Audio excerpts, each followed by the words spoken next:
Are you ready to take your resin and silicone rubber art to the next level? If you are, join me in this advanced tutorial where I will share tips and tricks to create intricate and realistic designs using silicone rubber inlays.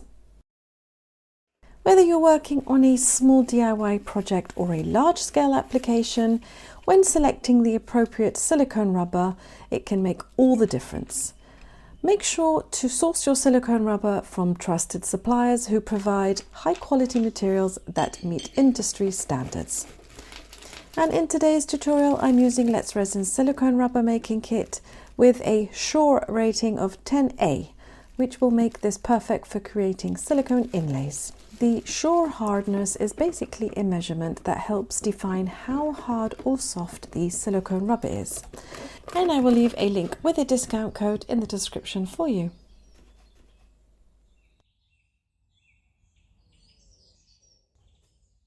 So I am going to show you how to make custom silicone mold housings using just ordinary plastic containers and some hot glue. And it's a simple and cost-effective way to make customized molds. Just choose a plastic container that best fits the object you want to mold, and it should be just slightly larger than the object to allow space for the silicone mold compound to flow around.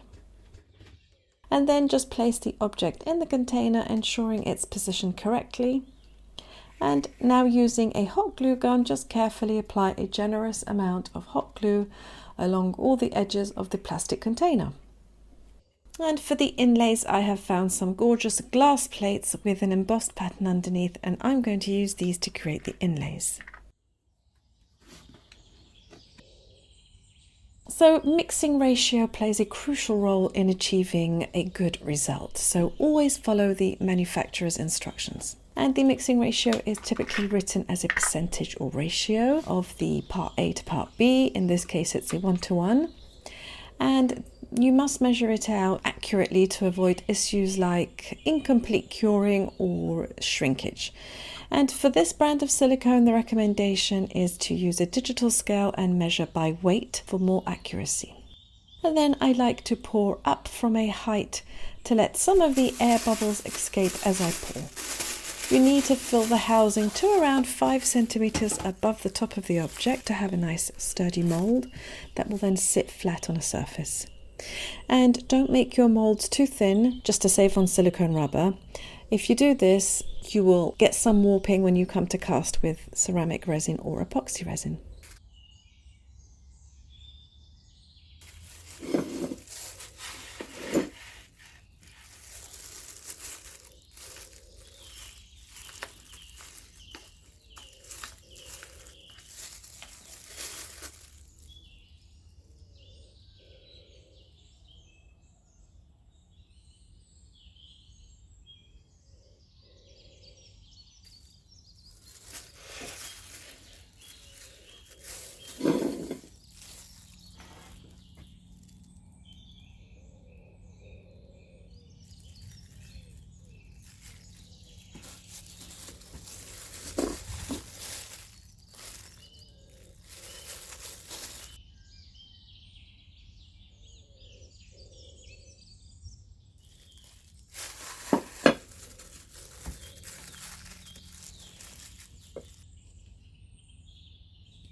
So I have let this set up and harden for around 4 hours, and at this point it's ready to peel off.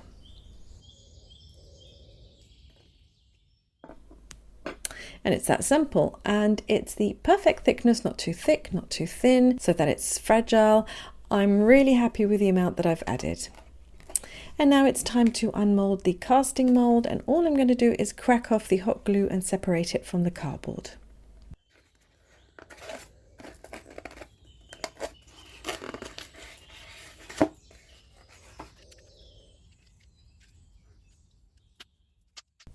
And then pull the plastic container off the sides just to release any air, and this will make it easier to remove. And then just using a little bit of dexterity, pull out the original casted object. And in the silicone rubber kit is this really useful brayer, and I'm going to use this to peel the excess rubber off. I love this tool. It will also become useful later on in this video when we cast this mold with epoxy resin.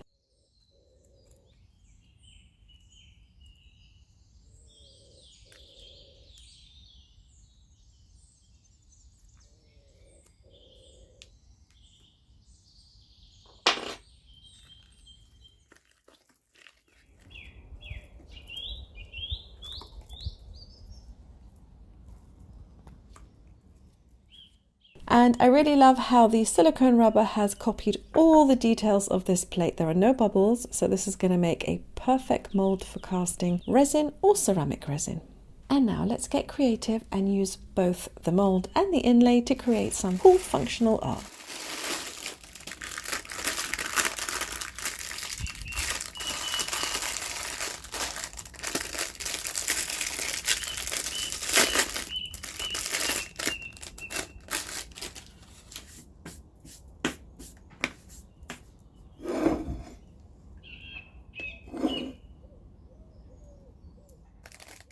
So the first thing you're going to need to do is mix up some resin. I'm using Epoxy Resin by Let's Resin.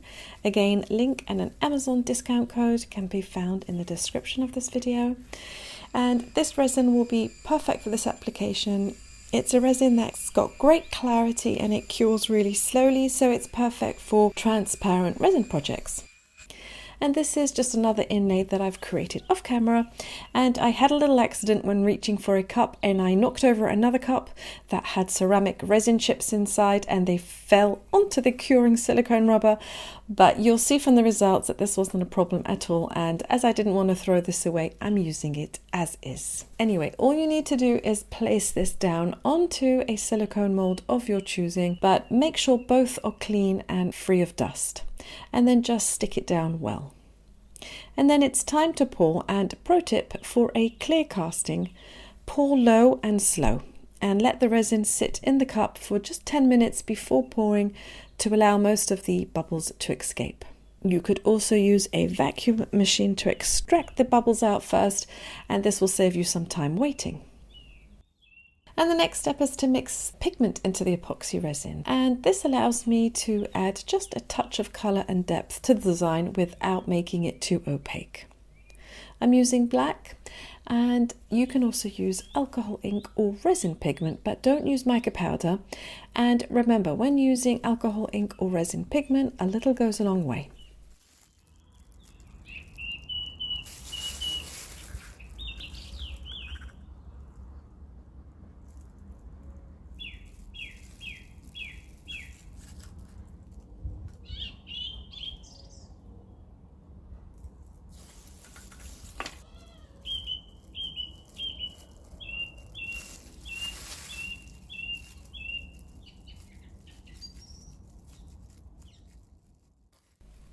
As for the larger mold, the best technique is to add epoxy slowly, little by little, and then don't add the resin all at once. Just add a little in, swirl it around so that it gets into all the corners, and then top it up to the top. And then leave this to cure overnight, and we'll be back to unmold.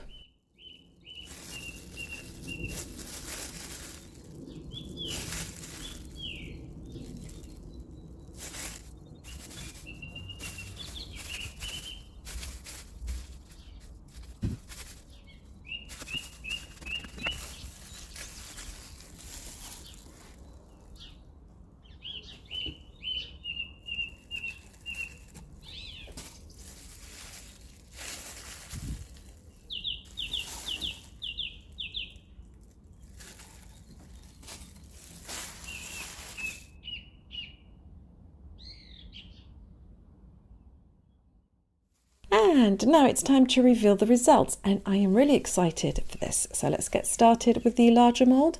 And the silicone is pliable enough to allow for an easy unmolding, and I am super happy with the results. I haven't got any bubbles at all.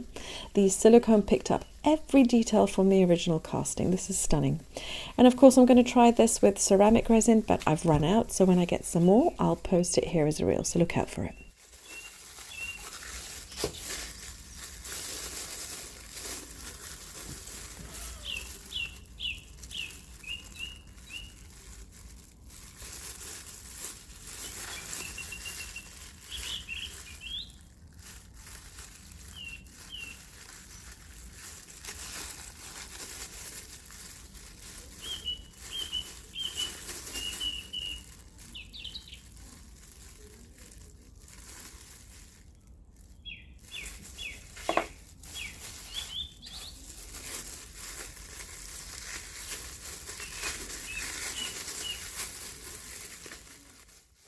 And now the coaster with the crystal inlay. And here is where the brayer that comes in the kit comes in handy again.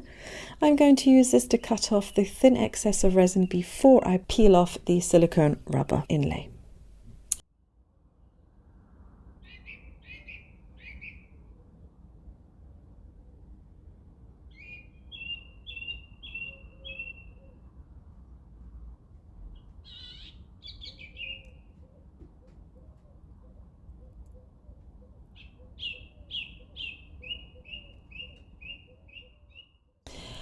Oh my goodness, that is so stunning. Really, really stunning. It's actually better than I thought it would be. Now I have a million other ideas on how I can use these inlays. And just look at how clear that imprint is. I'm really impressed.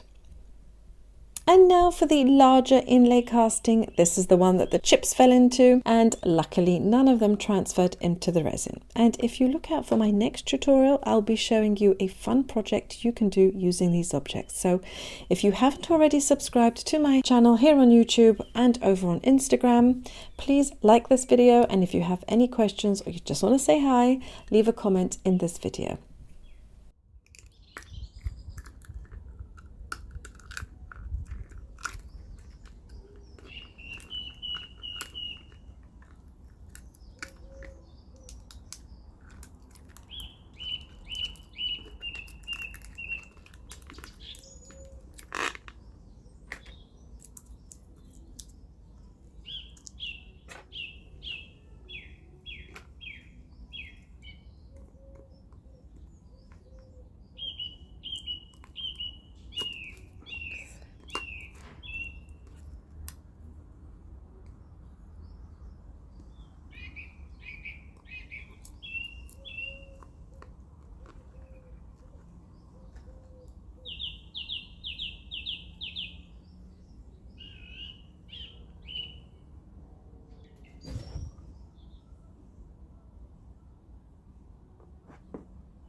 So I hope you've enjoyed this one, you're inspired, and I will see you all in the next tutorial. Have a fun week everyone, and see you soon. Bye!